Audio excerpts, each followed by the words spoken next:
wheel spacers. They're 2-inch ones from Seco.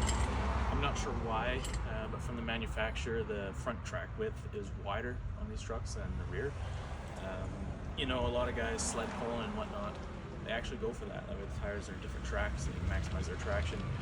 But for aesthetic reasons, it looks a little weird when you look down the side of the truck. So I got 2-inch wheel spacers to help that out. I think 1.5 inches would be perfect. The problem with 1.5 inches though is you got to cut off too much of your studs, whereas with the 2-inch ones, there'll be just a little edge of the stud hanging out. But if you have aftermarket wheels, those will go right into the holes in the aftermarket wheels. So first things first, we got the truck in park. We're going to go make sure we block the front tire and everything first so it doesn't roll.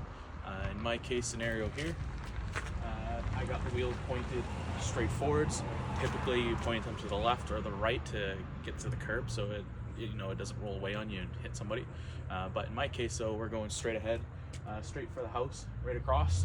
Their driveway is a little bit up on an incline, so if the truck does roll, going for that. Worst case scenario, the truck does hit the house, which, you know, at the end of the day, the house is foreclosed, nobody lives there anymore, and I always kind of wanted to buy it. It has some water damage from the bank, so hey, all the more reason, right? So let's get into it.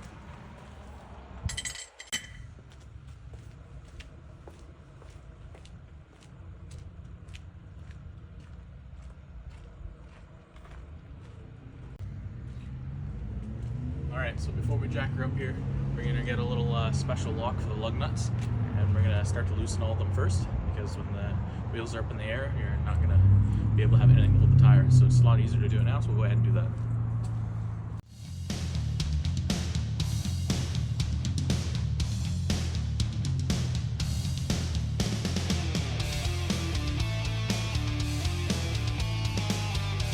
Alright, now we go ahead and jack her up.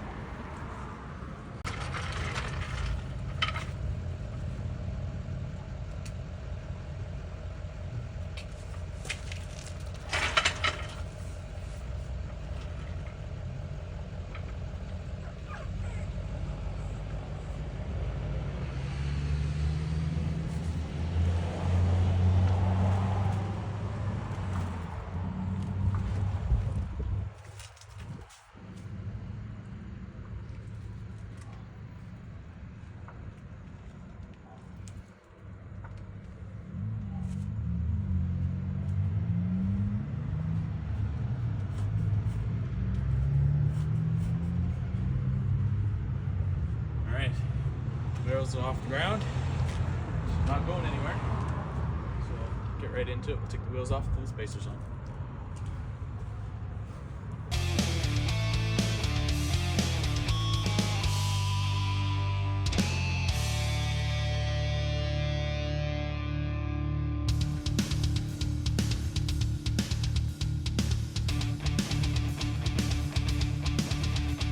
Alright guys, almost forgot. Make sure you put some red locker on your wheel studs here as well for the 2-inch spacer. That way it doesn't come off later down the road, or that or doesn't loosen and start to wobble straight back right. Alright guys, so here we are. This is what it looks like when it's on there. I haven't got the lug nuts tightened in yet, but I will. Make sure you guys go in a star pattern for that, otherwise you can have it off center, right? Yeah, that's pretty much it. The only other thing worth noting on these guys is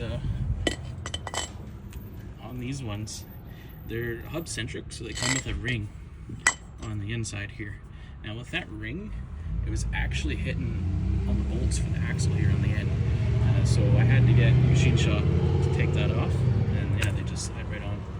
So yeah, so we'll get into it here, and then we'll keep on moving on with it.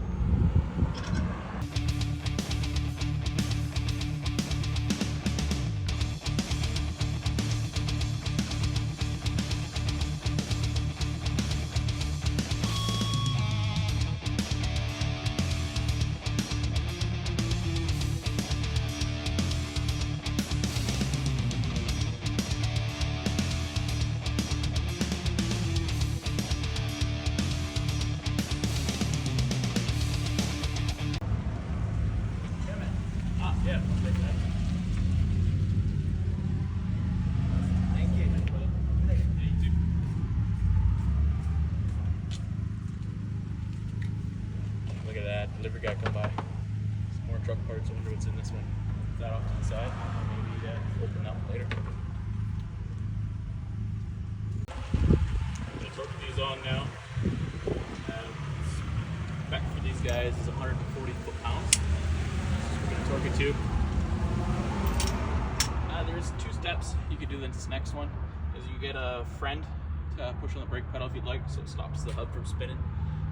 Or what I'm gonna do, I'm just gonna lower the jack a little bit so the tire is on the ground on the other side.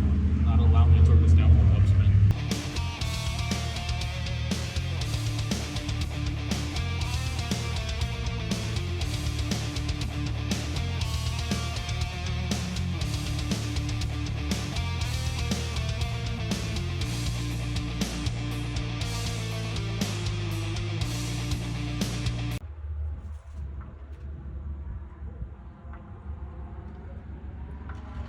Alright, now we'll reinstall the wheel.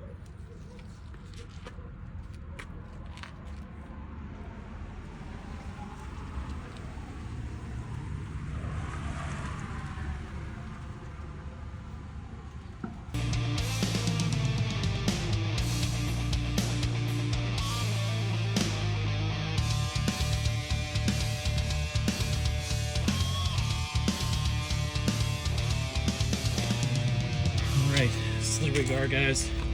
The spacers are on, just like that. Everything looks nice and neat. I'll give you a down the side kind of view here.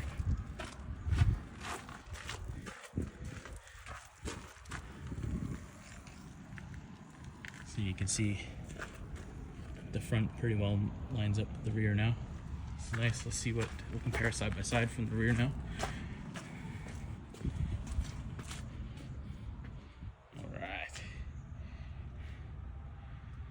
See there, whereas the other side, which does not have the wheel spacer, it's kind of like that. And then from underneath, the brakes don't really hang on at all. Actually, they're pretty flush with the side, whereas on this side, they're just a little bit in. No, it's perfect. I like it. That works for me. You can see that there. Perfect. All right, guys. Well, I'm gonna go ahead and I'm gonna finish up the other side. All right, guys. Without further ado, we'll lower it down and we'll do a final retorque on all 4 wheels. The 2 that we did, but also the 2 at the front. This is good practice too. And yeah, let's see.